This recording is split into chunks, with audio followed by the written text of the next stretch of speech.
Welcome to The Five. This is a new topic-driven conversation we have going on to talk about 5 interesting topics of the day. Each day that obviously changes. Joining us today is myself, Tyler Douthit, on my right, Ben on my left, Caleb, all members of the TFD Supplies team, but that is not about this today. This is about real life stuff today, about us, about topics in the news, just to see where it goes from there. So looking at 5 interesting topics today.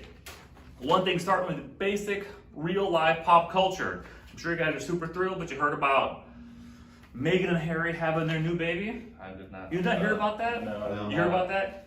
I heard about it, but... Do you guys watch it, like, even into the royals? I think it's kind of overplayed. Remember that Oprah thing with Harry and Meghan? You guys even hear about that? Oh no, I don't know much about them at all. Yeah, I don't... Can you name any of the royal family? I know Prince Harry. Prince Harry, there's one. Because of that thing of him at the basketball court and the baby grabbing his popcorn. I thought that was funny. He was a nice guy, I could tell from that, but that's all I know about him. So one royal family member? Yes. Okay, we got Harry. Can you name any royal family members? I know Meghan and Harry. Can you name the Queen of England? Queen Elizabeth? Wait, no. No. Yeah, Queen Elizabeth. Yeah. There you go. He got one. Yeah, I know And that. she's married to it's Prince, because however that works, right? Like he's not the king. Who's it? I don't even know. No, Prince Charles is her son. Okay. But whoever the dad is, like it's those weird English rules. Like even though he's married to the queen, he's not the king. Okay. He's like a prince. All right. And that's kind of a weird thing. Anyway, but they had they welcomed their baby girl. Let's see, and what is his name? Lilibet Diana. Yeah. Lilibet, I don't know what that actually means. Oh, and it's one of those. All right, great joy, Prince. Here's the thing from CNN. It said they welcomed their daughter, and they always have like those 25-word names. So the official name of the new baby is Lilibet Diana Mountbatten Windsor. Ooh, that's a mouthful. I don't know. It's all those crazy rules they have over there. Born Friday, June 4th, 11:40 a.m. in Santa Barbara Cottage Hospital, 7 pounds, 11 ounces. Relevant to the topic today. This guy over here, baby due when? Any day at this point? Any day now at this point, yes. Sweet. So how many weeks along? Is that like 40-ish? Well, she's 39. 39 weeks? She's 39. So any day. But expected to arrive before the 40-week mark, so... Oh, so for 39 and before the 40-week mark, that would mean within the next week, right? Yep. And that's baby number, well, you already have, he's not a baby anymore. Yeah. So that will be child number 2, Child right? number 2, Yeah. my first daughter. Yes. First daughter, join the girl dad. You have any kids, Caleb? No. You want it? Someday. How many that you know about? 0. How many that you don't know about? Just kidding. All right. With hair like that, you're probably going to have 7. Oh yeah. Yeah, you got that really, like, when you had your beard out for a while, you got like a really solid beard. I think I could do like a good lumberjack look if Yeah. I wanted. Like, mine's not bad, but I have like these patchy areas. Some guys can't grow beards at all. Some have like really patchy, some have like really, really thick, solid beards. I'll need the beard because my family gives me crap about getting a bald spot at some point. Do you have one there? I think I'll get one at some point. What's it? Don't they say it's your mother's father? I think. Okay, I hope That they say. I don't know if that's true or not. I mean, some of your side of the I got it DNA. straight from my dad. Straight, yeah. tons of hair. Yep. All right, so that's the thing with the royal family. Also, baby, they're gonna call her, I guess, Lily for short. They also have a 2-year-old son, Archie, and they're pretty far in line for the throne. They know they're never really gonna be in the like king or queen thing, but it happens. All right.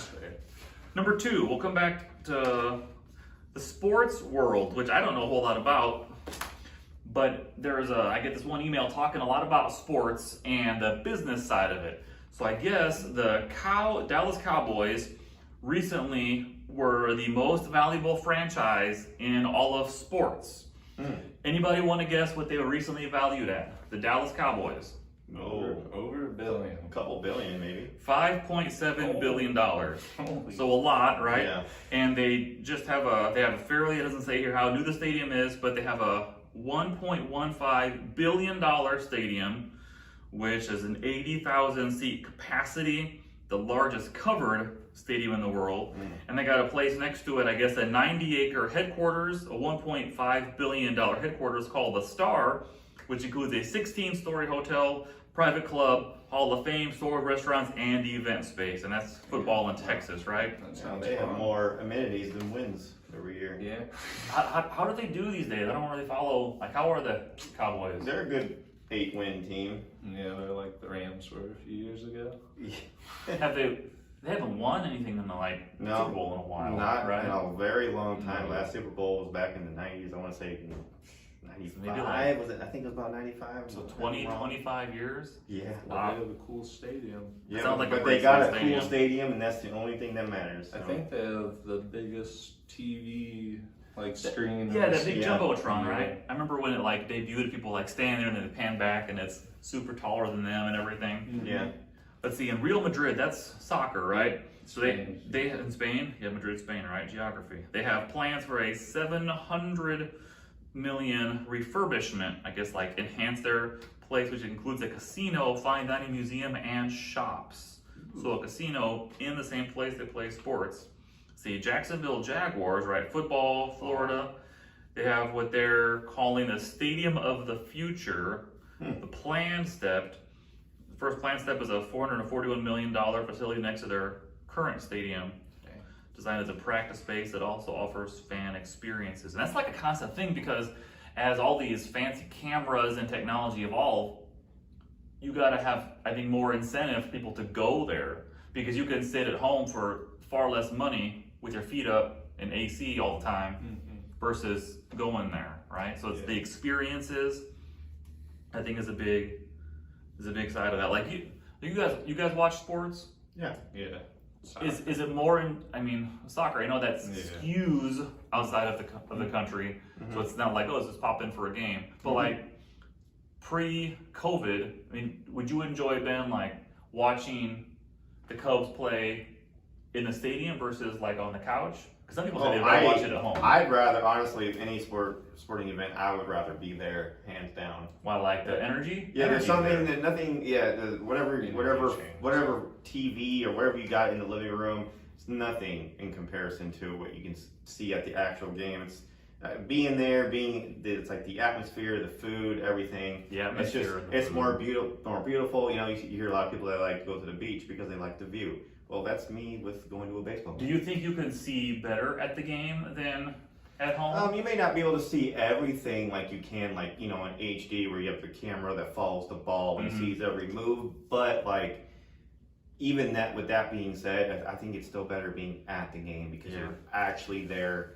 in the environment with other fans that are rooting for the same team as you. It doesn't get better than that. I'd agree with that, besides mixed martial arts. Because I went to a UFC event and we were way up high, and it looked like watching like 2D action figures. Did they have like a screen or anything you could? They did have a big screen, and we were really just watching that versus the actual octagon. Yeah. Because they're just, if you see two guys wrestle on the ground from 500 feet away, it's just like, can't really tell what's going on or anything. Yeah, I mean, in that case, you'd just be better off watching it at home. That's what we were like, oh, we'll probably, unless we could get to the cool ringside. But now, seats. like newer stadiums, I don't know how they design stadiums for fights and stuff like that. But newer stadiums, there's really not a bad seat, because you could be like at the Cardinals, you could be all the way up, You can see a lot. and you're still pretty close to the action. I mean, that's just newer stadiums now. I mean, I'm sure back in the day when people sat up in the nosebleeds, it was kind of difficult. Did you go to Wrigley when you were in Chicago? Yes. Right, and that's an older stadium. I don't know how old, but pretty old. Yeah, and we like sat- stadium. And we sat in the bleachers, most uncomfortable seat ever, but I still loved it. You know, it was, you know, the bleachers, we were in the sun in the middle of July, so it was like 100 degrees. It was 100 degrees out, and you know that feeling when you sit in the bleachers for so long, butt starts to hurt. I was feeling that, but even with that being said, I would still rather be there than on a couch. My friend said the energy at that stadium's just like, you gotta go just because it's so different. And it's addicting too. You go one time, you're going to want to go again. Want to keep going? Yes. Well, that's an interesting segue to the next thing. So NBC News reporting, talking about the Logan Paul and Mayweather boxing exhibition. Now you're one of the younger ones on the panel here. Yeah. Logan Paul. What do you know about Logan Paul? YouTuber that I heard he got famous from eating Legos, which I thought was funny. Uncomfortable. He's done a lot of dumb things. Famous YouTuber. He's got, doesn't him and his brother Yep. both do it? Yep. Like the YouTube Yeah. online fame. So I guess they, it's the YouTube personality. Yeah, YouTube personality produced a Rocky-style performance, going the distance against unbeaten 50-0 Floyd Mayweather in an exhibition boxing. So there were no judges ringside, and it didn't count on either fighter's record. Let's see what it says. But if there was a winner on a rainy night, it would have been Paul, who with the record of 0-1 survived 8 rounds. Well, it says because he survived 8 rounds with one of the most highly regarded boxers, He's probably of all time. Yeah, he's up there for probably top 3 ever. So, like, how many people could go the distance Yeah. and not get knocked out? Not Conor McGregor. So, Yeah. like, you got to give him credit where it's due. But you could say Floyd was kind of nice during the You fight. think he was nice? Yeah. Like, you don't think Yeah. he was all the way? You can look No. at the situation. I mean, the same thing happened between Mayweather and Conor McGregor. You can tell Mayweather was kind of, He's having fun. he was dragging it on, and then it was Like toying with him? Yes, it's a money grab. It's a total money grab. Logan Paul has a brother named Jake Paul who also boxes. They're setting up for that fight because it's millions of dollars. Yeah. It's free money for them. Mhm. So they're going to make it look like Logan Paul can go the distance with Mayweather, and then they're going to do the same thing, same pay-per-view, same everything for Jake Paul. It's just easy money for both So sides. the question is, knowing that Mayweather's a pretty good boxer, Mhm. would you go 8 rounds with him? Say money on the table, $1 million, which Irish will take their cut of that, but Yeah. still, Yeah. Now, I will say- you'll probably get your ass beat pretty good. Yeah, I would too. Well, now I would not go. No, in a real situation, I would get tore up by Mayweather, no doubt. Okay. But I think the Paul brothers would too. In an actual situation where the record was on the line, where Mayweather's reputation, because I mean he's 50-0. He's 50-0, and he's fought some of the greatest fighters, greatest boxers. Of 44 years old, like kind of aged as far as a boxer. That is true, but you know he's retired, but he he's- said he would keep doing he is a professional, world class athlete, and those guys you don't mess with them. But when you're talking millions and millions of dollars, there might be an incentive to drag this on. Mm-hmm. I would do it. I mean, You would do it? Just the experience. I mean, that's what Logan, after the fight, he just seemed super excited because he fought probably one of the best boxers ever. And Yeah. he's like, Yeah. it's like sparring. Like, even if it was like a training Because type of thing, they still have a good time. In boxing, you get paid whether you win or lose. Yeah. I mean, you Yeah, like the guaranteed purse thing, right? Wasn't it a couple of years ago? Was Mayweather again and some Hispanic looking dude? I forget what he was like. Remember it was Probably Pacquiao. Pacquiao, yeah. I don't remember the nationality. That's not to be offensive. Filipino. Yes. I remember, yeah. So they had a big fight, right? Didn't Mayweather win that also? Yep. So I guess as far as record, he's never lost. It's pretty good. Mm-hmm. Yeah, So, that's but- not common. But does it say the record here? So 50-0. Does that mean that? And Logan lost to another YouTuber, so it's like, Does that mean that Floyd Mayweather has only been in 50 boxing matches? he was in the Olympics before Yeah. he started Yeah, professional. because I don't boxing. his record, it doesn't count exhibition fights. Yeah. I mean, I'm sure he's been in other, like, I don't think the McGregor fight, that counted against his record. I think that got him to 50 actually. Do you think so? Okay. Because Conor was like an amateur boxer at that point. He got like a license and everything. Oh, okay. But they don't count. He finished bronze in the Olympics, and I think that was like one of the few losses he had. That sounds kind of okay. crazy. I didn't Just know that. for me, thinking like that 50 on the record fights is like a career worth of fights. Yeah. Yeah. I figured it'd be like a lot more than that. That's like a few a year. Yeah, yeah. It says he's 40. What is he's 40. Mayweather's 44. So say Yeah. that many 50-0. So say the last like 20 years, like 2 a year for 20 years. Mm-hmm. Huh. A lot of downtime. Mhm. A lot of training time. Yeah. So yeah, okay. Let's see, what else we got here? Oh yeah, so Jeff Bezos, if you've heard of him, he has plans to travel to space. So NBC News, because he has a space company, Blue Origin, and he will want to be one of the inaugural travelers on Blue Origin's New Shepard spacecraft, which is supposed to be a fully autonomous spacecraft. So no pilots on there, just rides on its own. A lot of trust in that. And he's riding on it? Yeah, Oh. it's an effort to commercialize space flight against a company like SpaceX, Elon Musk stuff. So these private type things versus like NASA government stuff. The private companies, yeah. So the passenger list for Blue Origins is supposed to be in July, so not that far away. Wow. Would include him, the charity auction winner. Let's see. The auction has 6,000 participants, and the highest bid is at $2.8 million. So they fly 62 miles up, which is some imaginary line they say called the Kármán line, where they claim outer space starts. But yeah, so going to space. Thoughts on Jeff Bezos, Amazon, Blue Origin, space travel, anything? I like it. Which one? Everything about going to space and Jeff Bezos and all of it. Would you feel comfortable taking an the first time autonomous trip of a company going into space? I would not. Maybe a little I more would of a track record? I would like to watch it. So. Yeah, I Would think you be it's. a I think pilot it's like that? I would not do it. I think absolutely not. There's nothing. It's No, terrifying. that is absolutely terrifying, especially since it's never been done before. Yeah. No way. But I'm glad that there's somebody else doing it, giving it a try. At least I guess he's taking one for the team, as you say. You know, Well, for the rest of the world, you know.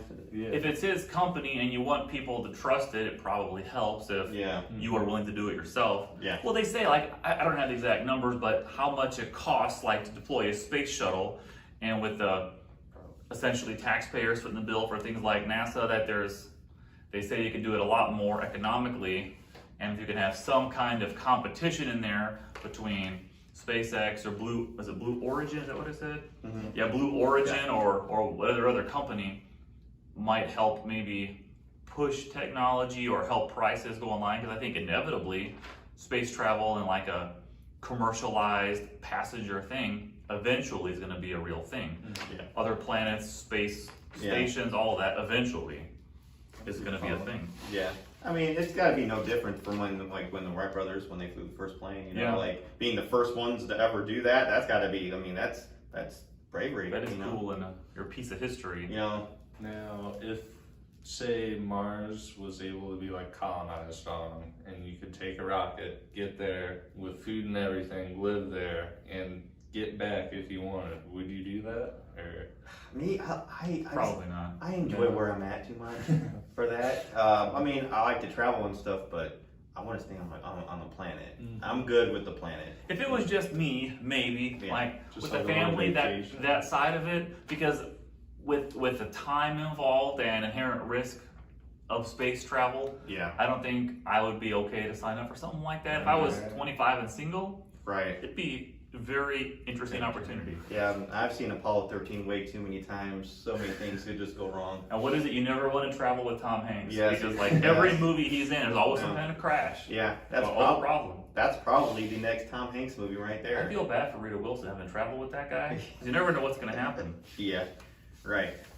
All right, number 5, last thing. Where's my sheet here? Ransomware. Are you guys aware of what ransomware is? is it? Some hacking device thing, I was like- software. Or, I think my dad told me a little bit about like hackers attacking like pipelines that get Mhm. gas to the U.S., and I think he said something about meat stuff too. But Yeah, so there's been an uprising ticking of ransomware. So pretty much fancy computer programs attack these computer systems and encrypt all your files. So you can imagine you show up to the office one day and like everyone at your whole office says, oh, by the way, we can't get to any single one of our files. Like our computers are pretty much locked, and unless you pay us $50,000 in Bitcoin, it will stay that way.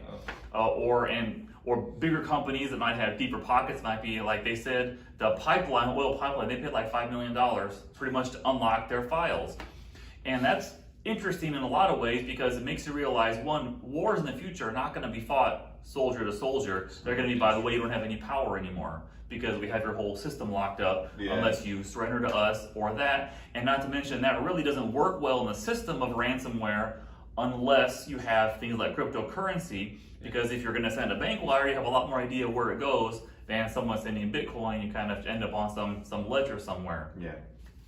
And they have no idea who did the attack or anything like that? It tends to be North Korea or Russia, Huh. just like fancy, smart hackers there, Yeah. probably on the government payroll, Yeah. that develops these systems, able to just sniff out and hack these huge things. And because it actually just last night, I watched a special on 60 Minutes about ransomware, explaining some more of this stuff, and a lot of these programs are automated, just like sniffing around, like almost like a virus, place to place, looking for these vulnerabilities.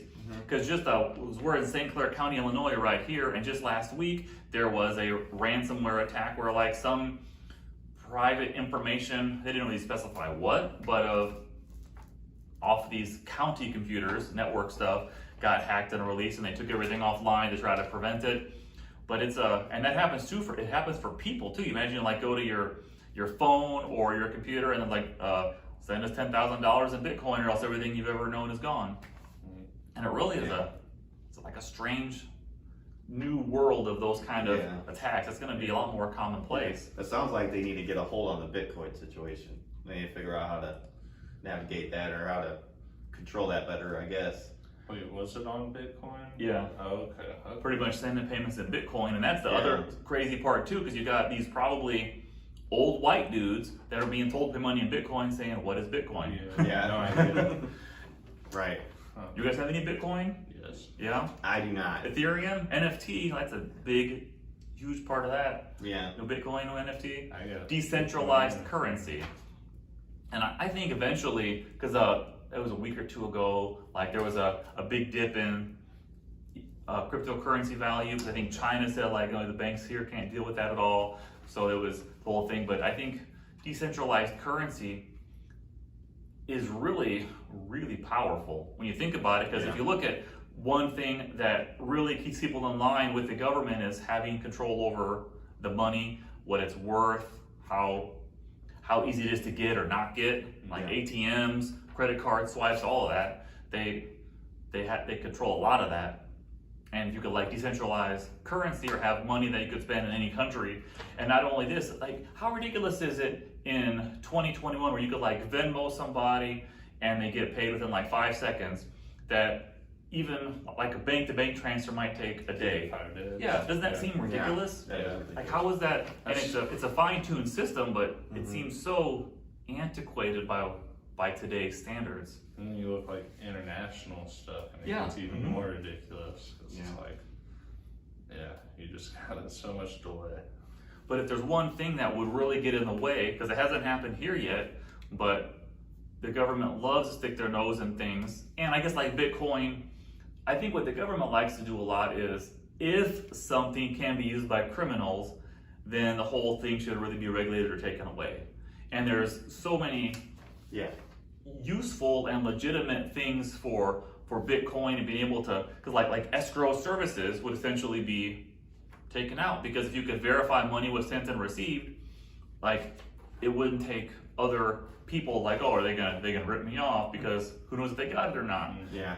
And it's just the whole thing. But if the government said like, by the way, it's illegal now to do that could be a whole thing, and probably mostly out of fear, because if you don't need the dollar anymore, then they have a problem. Yeah, that's a big problem. They're gonna tax the heck out of crypto. Yeah. Yeah. It's gonna be a big one too. They're probably gonna tax it to where they're gonna try their best to make it worth almost nothing. Yeah. Or make it not worth anyone's time. Well, and That's really what a we're lot of trying that too, like if governments really wanted to, it would be expensive and involved, but why could you not digitalize your currency more to be part of that, to give people what they want? I think it was like some Caribbean nations kind of banded together and switched over to a lot of like cashless crypto type thing, because in so many ways you cut out so much overhead, so much money that just gets paid to things along the way that don't really seem to provide any actual value. Yeah. And yeah, then you can get rid of all of that. And I mean, that's a good point. Yeah. cash is on the way out. Like I got an 8-year-old little girl, and she wanted a debit card, which actually makes pretty good sense. And like you could control it, we could transfer money in there, and do you think in 20 years from now it's going to be more or less cash used right now? And if you think about practicality, I mean, we never pay in cash for things. I know. That's all people do is like credit cards and debit cards. Scam. Trying to teach kids like practical, what is the real world going to be like when you are an adult Yeah. versus what was it like 50 years ago? Right. That's a whole other topic. Yeah. That is interesting. All right, so that is our 5 for today. Anybody anything else to add? No, those are some good topics. Well, that was all relevant. We'll be doing this every day. So follow TFE Supplies across all the social channels. This might be well suited for the podcast, just anything TFE Supplies, or like YouTube, longer form stuff, Facebook. But Tyler, Ben, Caleb, the cast will be shifting around as we get a good feel for this. But thank you for watching and listening. Have a great day. Bye. Bye.